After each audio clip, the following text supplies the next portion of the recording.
the difference of teaching English in the past compared to today? I repeat, in your point of view, what is the difference of teaching English in the past compared to today? Thank you for that wonderful question. For me, in the past few years,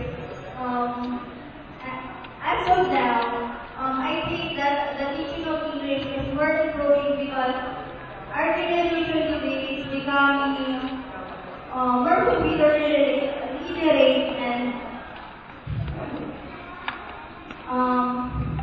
that's all, thank you. unlike the past years,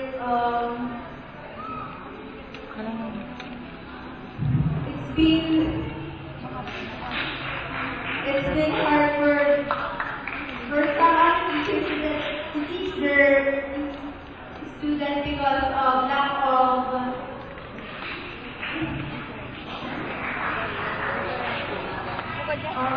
differences of teachers. That's why